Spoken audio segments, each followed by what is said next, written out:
जिए तो सदा उसी के लिए, यही अभिमान रहे यह हर्ष। जिए तो सदा उसी के लिए, यही अभिमान रहे यह हर्ष। निछावर कर दें हम सर्वस्व, हमारा प्यारा भारतवर्ष, हमारा प्यारा भारतवर्ष। प्यारे बच्चों, मैं डॉक्टर चारुशीला सिंह हिंदी की कक्षा में आप सभी का स्वागत करती हूँ। बच्चों, अभी आपने मेरे मुख से ओज की कुछ पंक्तियां सुनी जो मातृभूमि पर सर्वस्व अर्पित करने वाले भावों को खुद में समेटे थीं, सहेजे थीं। निसंदेह आपने अनुमान लगा लिया होगा कि आज अध्ययन का जो हमारा और आपका क्रम है, जो भाव भूमि है, वो यही है। जी हाँ, आप सही समझ रहे हैं बच्चों, पिछली कक्षा में हमने और आपने अशोक वाजपेयी जी की बहुचर्चित कविता पढ़ी। शीर्षक था भाषा एकमात्र अनंत है। हमने और आपने अध्ययन के क्रम में जाना था कि एक दिन हम नहीं होंगे, आप नहीं होंगे, हमारे क्रियाकलाप नहीं होंगे, लेकिन फिर भी जो अक्षर है, जो भाषा है, उसकी जो सत्ता है वो बनी रहेगी। समय बीतने के साथ वो और परिष्कृत होती जाएगी और निखरती जाएगी, लेकिन वो कभी नष्ट नहीं होगी। इसीलिए भाषा एकमात्र अनंत शीर्षक था और हमने बहुत कुछ जाना था कि हम नहीं रहेंगे फिर भी भाषा रहेगी। आइए आज इस बात को प्रमाणित करते हैं। आज हम काव्य खंड के अंतर्गत जिस पाठ को पढ़ने वाले हैं वो श्याम नारायण पांडे जी की बहुचर्चित कविता हल्दी घाटी है। ये जो अंश हम और आप आज पढ़ेंगे, तो पिछली कक्षा से इसको जब हम जोड़ते हैं तो हम पाते हैं बच्चों कि हमने और आपने हल्दी घाटी का युद्ध तो नहीं देखा है, लेकिन क्योंकि शब्द जो है, जो अक्षर है, वो अनंत है, वो नष्ट नहीं होता, वो मरता नहीं। तो श्याम नारायण पांडे जी ने जब इसको शब्दों में पिरो दिया है, तो इस युद्ध को एक शब्द चित्र के माध्यम से हम भी देखेंगे, आप भी देखेंगे, महसूस करेंगे और हमारी आने वाली बहुत सारी पीढ़ियां भी। तो इस तरह हमने पिछले पाठ को इस पाठ से बहुत अच्छी तरह से जोड़ लिया है। आज उसको परख भी लेंगे और जानेंगे कि क्या है इस पाठ में विशेष। आज अति महत्वपूर्ण पाठ है और काव्य खंड के अंतर्गत ये आपका आखिरी पाठ है बच्चों। चलिए सीधे सीधे आपको पाठ परिचय की ओर ले चलते हैं, क्योंकि मुझे भी बहुत उत्सुकता है। ये ऐतिहासिक युद्ध था, ये ऐसा युद्ध है जिसकी चर्चा मात्र से रोम रोम, क्योंकि जो इसके नायक हैं उन्हें मैं क्या कहूं, वो मेवाड़ केसरी तो हैं ही, वो हिंदुजा सूर्य हैं, वो मुगलों के काल हैं, वो ऐसी संतान है माँ की जिन्होंने घास की रोटियां खाई लेकिन कभी विपक्षियों से हाथ नहीं मिलाया, अपनी माँ की अस्मिता का सौदा नहीं होने दिया। ऐसे वो इस माटी के लाल हैं, ऐसे इस मातृभूमि के, इस भारत माता की वो ऐसी विशिष्ट संतान है। आज उनके यश और कीर्ति को हम आप जानेंगे। युद्ध भूमि हल्दी घाटी के क्षेत्र में एक शब्द चित्र के माध्यम से हम और आप आज पहुंच रहे हैं। आइए बच्चों, पाठ परिचय की ओर चलते हैं और जानते हैं कि क्या है इसमें विशेष। पाठ परिचय, ध्यान दें बच्चों, जो पाठ का नाम है वो है हल्दी घाटी भाग एक। भाग एक इसलिए लिखा गया है कि ये पाठ थोड़ा बड़ा है। आज इस कक्षा में हम कुछ अंश पढ़ेंगे, भाग एक आज हम पढ़ेंगे और जो शेष अंश होंगे वो हम अगली कक्षा में पढ़ेंगे। रचयिता श्याम नारायण पांडे। बच्चों, मैंने पहले भी आपको बताया था, बार बार कहती हूं ताकि स्मृति पटल पे आपकी बातें अंकित हो जाएं, छप जाएं, कभी न मिटे, कि जो काव्य होता है वो लिखा नहीं जाता, उसकी सर्जना की जाती है। इसलिए सर्जक या रचयिता शब्द का प्रयोग किया जाता है। श्याम नारायण पांडे जी जो हैं वो एक ओज के बहुत ही ओजस्वी, ओज तो इनका पहचान है ही, लेकिन ये मंचों के बहुत सफल कवि भी रहे हैं। भाषा खड़ी बोली है, हमारी आपकी हर दिन के व्यवहार की भाषा, हम परिचित हैं, इसलिए इसमें एक अपनापन तो पहले ही भाषा के माध्यम से हो गया है। क्योंकि आप जानते हैं कि अगर भाषाई एकता जो हमारी खंडित होती है, अगर हम विषय कितना ही अच्छा हो लेकिन भाषा अगर हमारे आपके पहचान की ना हो तो हमारे लिए अति दुरूह बन जाता है और हमारी आपकी रुचि में भी वो ढल नहीं पाता है। हम उसमें घुसकर उसके अंदर तक, उसके मर्म तक हम जा नहीं पाते हैं। लेकिन अगर भाषा एक होती है, अगर जिस भी विषय को पढ़ रहे हैं उसकी भाषा हमसे मिलती है, तो एक निजीपन, एक अपनापन, एक आत्मीयता तो सबसे पहले तुरंत भाषा से जुड़कर ही प्राप्त हो जाती है। और जब भाषा अपनी है तो विषय तो अपना ही अपना है। आगे देखें, रस जो है वो वीर है। गुण ओज छंद मुक्त तुकांत। बच्चों रस का विशेष ध्यान हो, देखिए आप जानते हैं कि पाठ में भी ध्यान देना होता है और रसों का एक विशेष प्रभाव पड़ता है जब सर्जना की जाती है। यही कवि का लालित्य है, यही उसका कौशल है कि वो उन पंक्तियों में रसों के माध्यम से जो भी रस होगा वही भाव इस रूप में हमारे और आपके सामने आता है कि हम उसको पढ़ते हैं, उसको गुनगुनाते हैं, तो हमारे मस्तिष्क से होता हुआ हमारे हृदय तक पहुंचता है और जिन भावों की पंक्तियां होती हैं वो भाव हमारे और आपके चेहरे पर, हमारे मुखमंडल पर प्रतिबिंबित होने लगते हैं। जब बात वीर की होती है, जब बात ओज की होती है, तो वो पंक्तियों से होता हुआ हमारे नसों तक पहुंचता है और उसकी फड़फड़ाहट, उसकी चेतना, उसका जो मर्म है, उसकी वेदना, उसकी पीड़ा या उसका उत्साह, वो जिस रूप में आपके समक्ष आ रहा है, आप निसंदेह आज इन पाठ में महसूस करेंगे जब हम और आप काव्य की तरफ चलेंगे, जब हम पंक्तियों में उतरेंगे। लेकिन उससे पूर्व हम चलते हैं एक आवश्यक पड़ाव। हमने इतना जाना, आपने अभी सुना कि श्याम नारायण पांडे जी कवि भी थे, मंचीय कवि भी थे और इनकी जो ओजस्वी वाणी थी उसे बहुत सराहा गया। कहते हैं कि चौथे पंथ तक भी इनकी वाणी में वही ओज, वही तेज, वही प्रखरता थी। तो आइए बच्चों चलते हैं कवि परिचय की ओर और जानते हैं कि क्या था कवि के जीवन में विशेष, क्या रचनाएं साहित्य की इन्होंने कैसी सेवा की, क्या क्या इन्होंने दे दिया है। क्योंकि हल्दी घाटी तो एक अद्भुत अविस्मरणीय रचना है जो युगों तक, जाने कब तक, समय की जिन्हें सीमाएं बांध नहीं सकती, तब तक पढ़ा सुना समझा और जाना जाएगा। आइए बच्चों कवि परिचय की ओर चलते हैं। कवि परिचय एक संक्षिप्त परिचय कवि का, इसके आधार पर और पठित पाठ के आधार पर आप स्वयं इसको पढ़ेंगे और लिखेंगे आगे। चलिए पहले ये परिचय जानते हैं। जन्म सन 1907 ईस्वी। जन्म स्थान बच्चों ध्यान दें, डुमराव आजमगढ़, ये आजमगढ़ में है डुमराव, वहां आपका जन्म हुआ, उत्तर प्रदेश में ही है। शिक्षा साहित्य शास्त्री। भाषा पहले भी मैंने आपको बताया खड़ी बोली, इन्होंने खड़ी बोली के लिए बहुत सारे काम भी किए। उसका रूप परिष्कृत हो, वो दोषों से मुक्त हो, इसके लिए भी आपने बहुत ज्यादा प्रयास किया है। प्रमुख रचनाएं बच्चों ध्यान दें, क्या है इनकी विशिष्ट रचनाएं। हल्दी घाटी जो जिसका एक अंश हम और आप आज पढ़ेंगे, जौहर, तुमुल, रूपांतर, आरती, माधव, परशुराम। निधन देखिए कब आप इस संसार से विदा हो गए। आपने साहित्य की एक लंबे समय तक सेवा की, आप साहित्य की सर्जना करते रहे, उसको लिखते पढ़ते जीते रहे, गुनगुनाते भी रहे, मंचों से भी आप लेखन के द्वारा तो आपने समाज में एक चेतना लाई ही, लेकिन आपने मंचों पर जाकर वहां से भी सामाजिक जागरण का कार्य किया था। और ये सब करते हुए फिर आपका निधन, आपकी मृत्यु कब हुई? सन 1991 ईस्वी में। ये एक कवि का संक्षिप्त परिचय। आइए बच्चों अब उस योगदान की तरफ चलते हैं जिसने कवि को राष्ट्र कवि कहला दिया।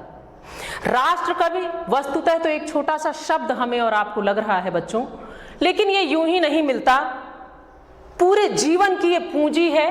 राष्ट्र कवि कहने का मतलब होता है कि राष्ट्र के जो मूल तत्व हैं, जो उसकी चेतना है, जो उसकी विशिष्टता है, जो उसका सम्मान है, जो उसकी आत्मा है, उसके अपने काव्य में पिरो देने वाला व्यक्ति जो होता है, जो साहित्यकार होता है, वो राष्ट्र कवि की संज्ञा पाता है। तो ऐसी संज्ञा अगर कवि ने पाई है तो कवि ने क्या लिखा है साहित्य में स्थान के अंतर्गत। आइए कवि के जीवन के एक महत्वपूर्ण जो पड़ाव है, जो जीवन की उपलब्धि है। आप जानते हैं बच्चों कि व्यक्ति जन्म से नहीं कर्म से महान होता है, तो ये वही कर्म का पक्ष है जिसके आधार पर उपाधियां मिली, जिसके आधार पर युगों तक गुनगुनाए जाएंगे, गाए जाएंगे। आइए देखते हैं क्या है साहित्य में स्थान। ध्यान दे बच्चों, श्याम नारायण पांडे वीर रस के अद्भुत कवियों में एक थे। वे काशी के प्रसिद्ध साहित्याचार्य थे।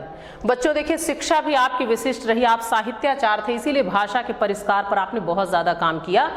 क्योंकि देखिए बच्चों, जब हम विषय की विशिष्टता की तरफ, विशेष योगदान की तरफ और उसकी उच्च शिक्षा और जो एक ये होता है साहित्याचार्य या शास्त्री करते हैं, तो भाषा के परिष्कार का जब वो विषय ही आपका था, आपने संस्कृत पढ़ा, हिंदी पढ़ा, ये सारी विषय, तो आपने उस दिशा में बहुत ज्यादा काम किया और आपकी विशेष योग्यता में आता है। ध्यान दें आगे, उन्होंने 4 महाकाव्य रचे। आपने 4 महाकाव्य लिखे जिसमें 2 अति चर्चित, अति विशिष्ट हैं, जिनमें से एक तो आज हम आप एक अंश एक का पढ़ेंगे। ध्यान दीजिए क्या चर्चा में रहे, जिनमें हल्दी घाटी और जौहर विशेष चर्चित रहे। हल्दी घाटी में महाराणा प्रताप के जीवन और जौहर में रानी पद्मिनी के आख्यान हैं। हल्दी घाटी पर श्याम नारायण पांडे को देव पुरस्कार भी प्राप्त हुआ है। अपनी ओजस्वी वाणी के कारण श्याम नारायण पांडे कवि सम्मेलनों में बड़े लोकप्रिय थे। आपने लिखकर भी चेतना जगाई, आपने मंचों से भी चेतना जगाई। हम और आप कभी भूल नहीं पाएंगे, चाहे बात जौहर की हो, हल्दी घाटी की हो या अन्य रचनाओं की हो। जब जब इन रचनाओं की चर्चा कहीं होगी, स्मृति पटल पर स्वतः श्याम नारायण पांडे जी अंकित हो जाएंगे। आइए अब हम चलते हैं मुख्य पाठ की ओर और जानते हैं क्या है पाठ का मूल भाव। पाठ का मूल भाव, मूल भाव बच्चों अर्थात केंद्रीय भाव, किस एक भाव भूमि पर इसका सृजन हुआ है वो कहलाता है मूल भाव। तो क्या है इसमें विशेष, ध्यान दें। हल्दी घाटी के युद्ध भूमि में महाराणा प्रताप द्वारा दिखाए गए रण कौशल का दृष्टांत वर्णन है, आंखों देखा वर्णन जिसको कहते हैं। और आप अभी पाएंगे पंक्तियों में कि इतना अद्भुत वर्णन है, इतना आह्लादकारी है, इतना चमत्कृत करने वाला है।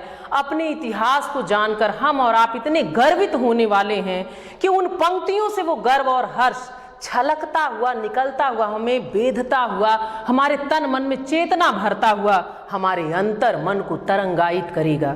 हमें और आपको गर्व और हर्ष के वो क्षण प्रदान करेगा जो आज इस पाठ के माध्यम से हम और आप जानेंगे, जिसे पंक्तियों में लिखकर अजर अमर कर दिया है श्याम नारायण पांडे जी ने।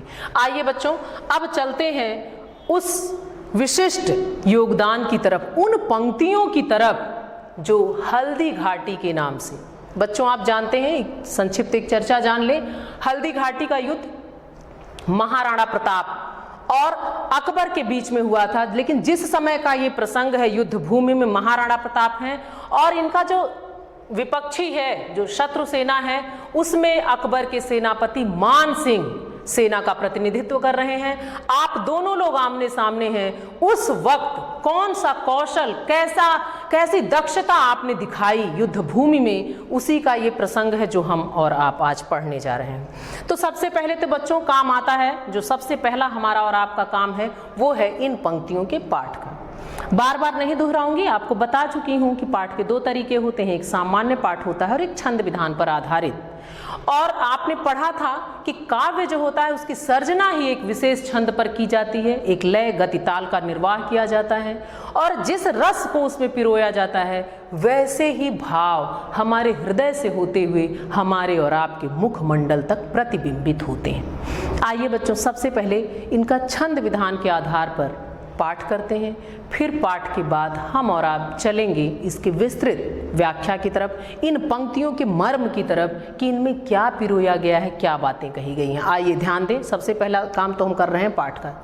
ध्यान से सुने बच्चों। वैसे तो अध्ययन की सुविधा की दृष्टि से मैंने इसे खंडों में विभाजित किया है और उस तरह से पढ़ूंगी, लेकिन आप घर पर एक बार किताब निकालिएगा और पूरी कविता को पहली पंक्ति से आखिरी तक जितनी आपकी पाठ्य पुस्तक में है उसको एक बार में पढ़ डालिएगा। एक अद्भुत आह्लाद आप महसूस करेंगे, एक चैतन्यता, एक नसों में फड़कता हुआ सा ओज जिसका नाम है, वो वीर रस के जो ओज है, जो उत्साह वो आप में अपने आप महसूस करेंगे।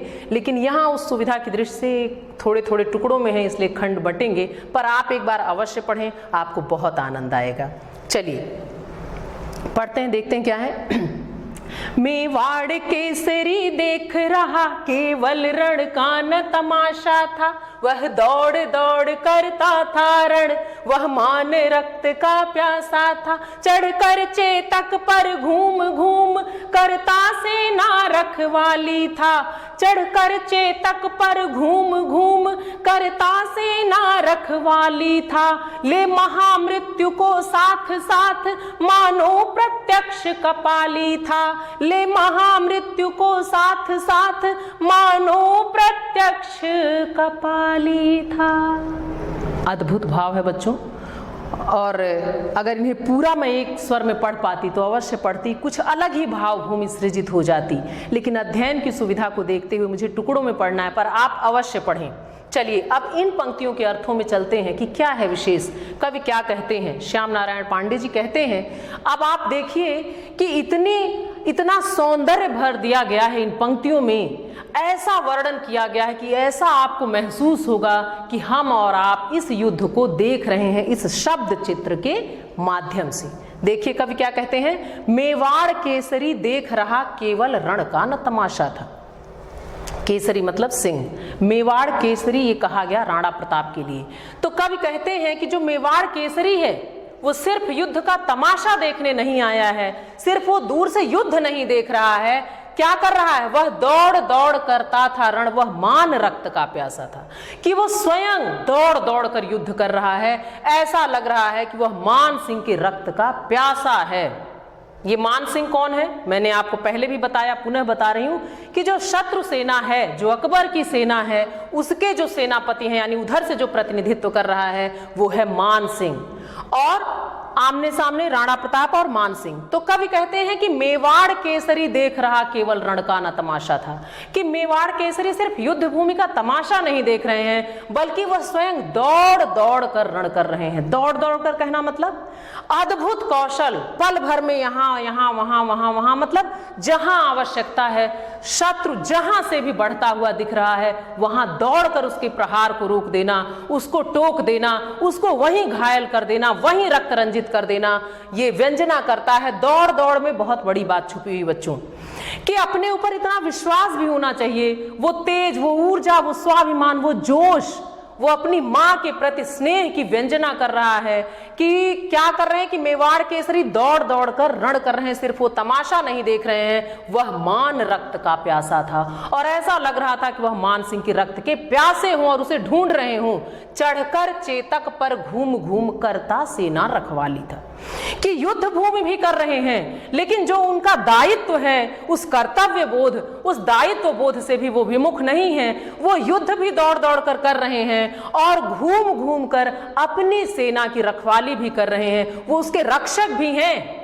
तो इस दायित्व बोध को भूले नहीं हैं, वो युद्ध तो कर ही रहे हैं, पर वो दौड़ दौड़ कर, घूम घूम कर, जिस तरह दौड़ दौड़ कर युद्ध किया, घूम घूम कर अपने सेना की रखवाली भी कर रहे हैं। और उस वक्त जो छवि है वो अद्भुत है, जो स्वरूप उनका दिख रहा है कि दौड़कर युद्ध करना और घूम घूम कर अपनी सेना की रखवाली भी करना, तो ऐसा लग रहा है ले महामृत्यु को साथ साथ मानो प्रत्यक्ष कपाली था। तो ऐसा एहसास हो रहा है कि वो स्वयं महामृत्यु हो। कौन है बेटा बताइए? तो ऐसा कह रहे हैं कवि कि ऐसा लग रहा है कि वो स्वयं कालों के काल हैं, वो महाकाल हैं। कपाली यहाँ भगवान शिव, महाकाल।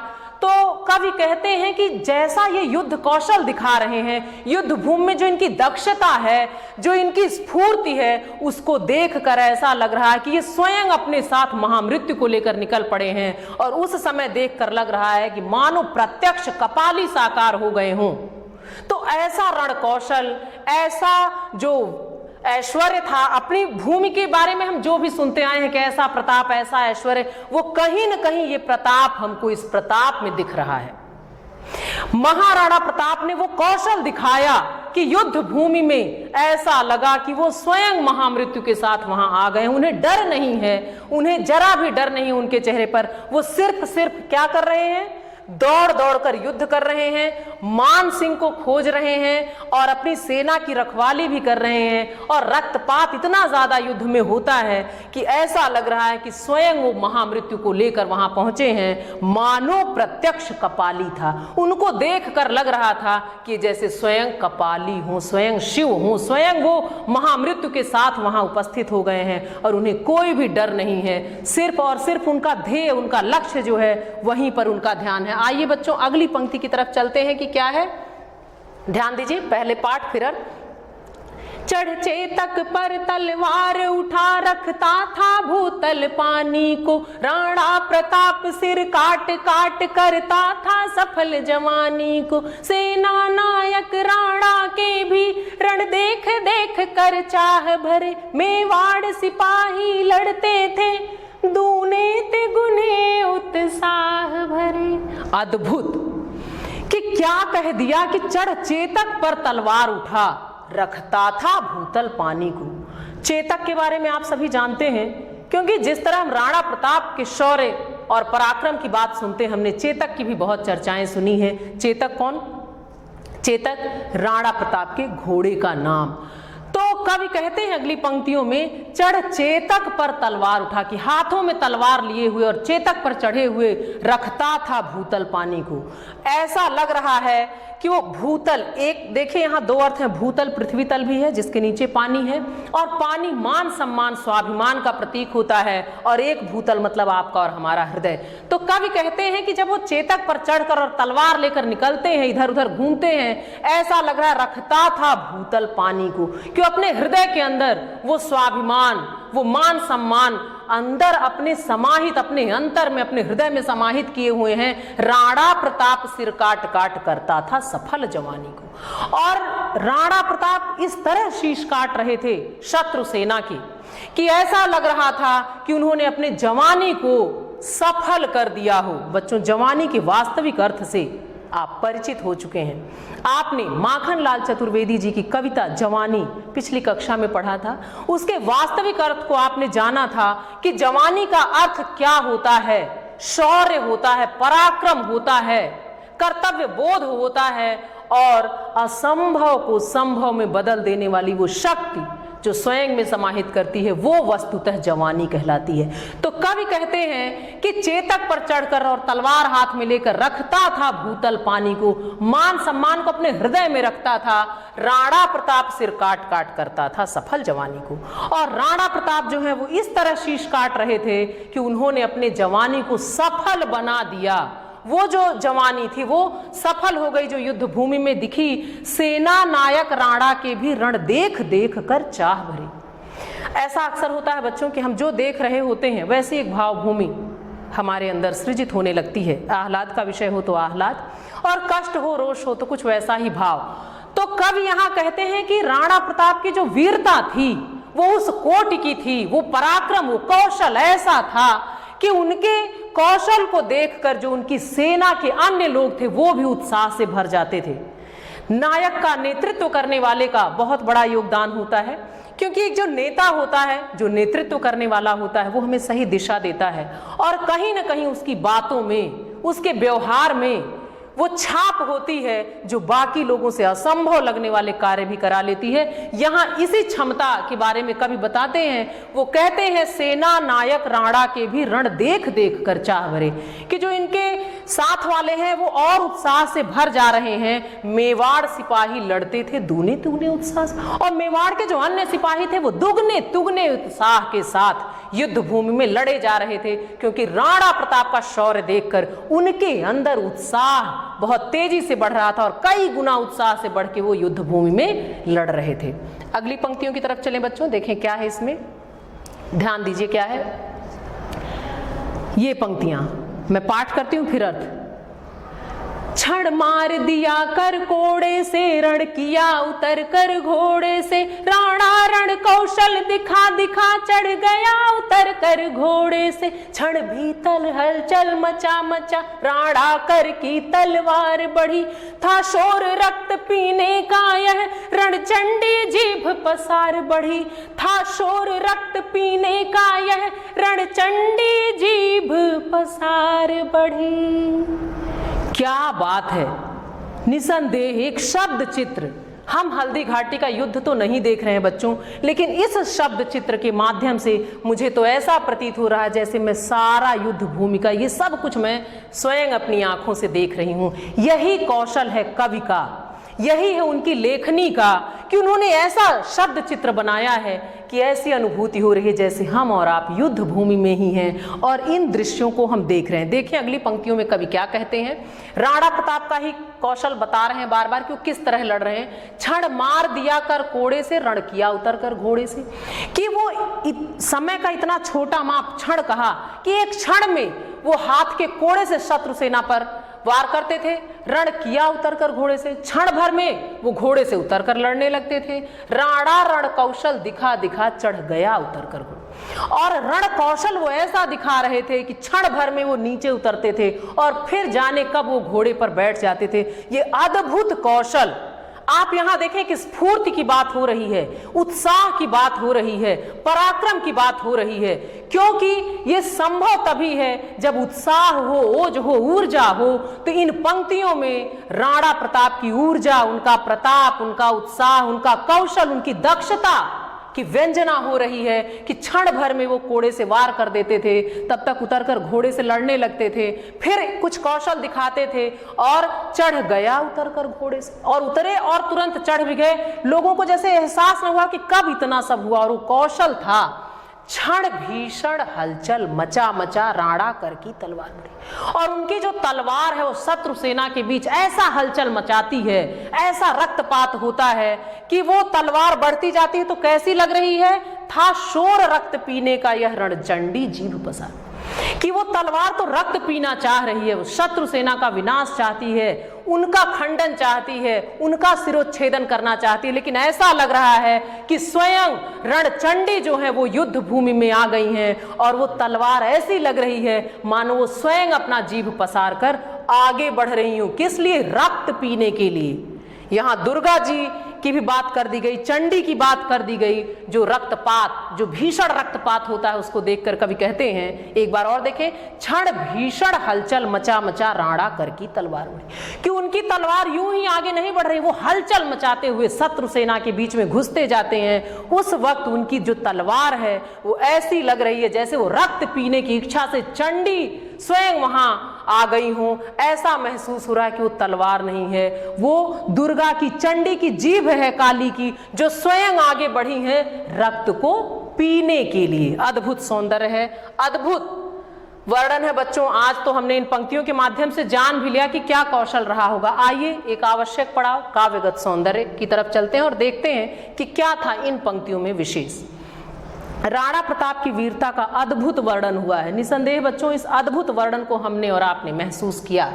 रस जो है वो वीर है, छंद मुक्त तुकांत है, शैली ओजपूर्ण है, जो इन पंक्तियों से हमने और आपने महसूस किया स्वयं में। अलंकार अतिशयोक्ति उत्प्रेक्षा, भाव साम्य।